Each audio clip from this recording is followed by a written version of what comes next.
আমার নবী যখন আজরাইলকে হুকুম করলেন, আজরাইল এখন যা। আজরাইল আলাইহিস সালাতু ওয়াস সালাম আমার নবীর বুকের মধ্যে যখন হাত রাখলো রে, আল্লাহ পাক রব্বুল আলামিনের কুদরত বোঝা যায় না। আমার নবী বলে ফি কবজির রূহিহি, আরে আজরাইল কি রাখলি রে আমার বুকের উপর, কি রাখলি আজরাইল আমার বুকের উপর কি রাখলি রে? হযরত আজরাইল আলাইহিস সালাতু ওয়াস সালাম বলে, নবী গো, ওগো নবীজি,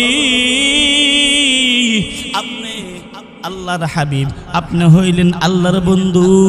আপনাকে যেমন ভাবে আপনার জান কবজ করা হবে, পৃথিবীর জমিনে আদৌ পর্যন্ত এত সুন্দরভাবে কারো জান কবজ করা হয় নাই, আর সামনেও এমন ভাবে সুন্দর করে আরো এত সুন্দরভাবে কারো জান কবজ করা হবে না। ওগো নবীজি, আপনার উপর যেমন সুন্দর করে হাত রাখা হয়েছে গো নবী, ইতিপূর্বে এমন সুন্দরভাবে কারো জান কবজ করা হয় নাই, সামনেও এত সুন্দরভাবে কারো জান কবজ করা হবে না। আল্লাহর হাবিব সাল্লাল্লাহু আলাইহি সাল্লাম বলে, রে আজরাইল, তুই আমার বুকের উপর হাত রাখলি না, আমি নবীর মনে হইতেছে উহুদ পাহাড়টা না জানি আমি নবীর বুকের উপর রেখে দিলি।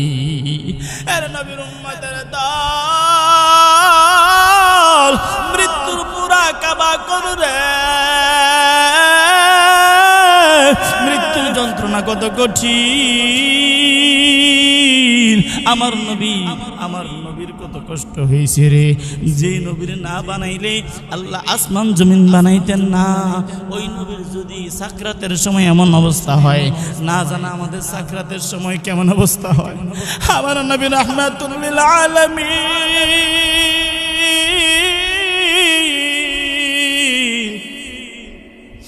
বারবার হাতটাকে বাড়াইয়া, একটা বাটির মধ্যে পানি ছিল রে, আমার নবী বারবার হাতটা বাড়াইয়া বাটির মধ্যে পানির মধ্যে চুবা দেয়, চুবা দিয়ে নিজের মুখের মধ্যে মুখ মোচন করে আর দোয়া পড়তেছে, আল্লাহুম্মা ইন্নী আউযু বিকা ফি সাকরাতিল মাউত, আল্লাহুম্মা ইন্নী আউযু বিকা ফি সাকরাতিল মাউত, আল্লাহুম্মা ইন্নী আউযু বিকা মিন সাকরাতিল মাউত ওয়া গামারাতিল মাউত। আমার নবী বলে, মৃত্যুর যন্ত্রণা এত কঠিন। আরে নবীর উম্মত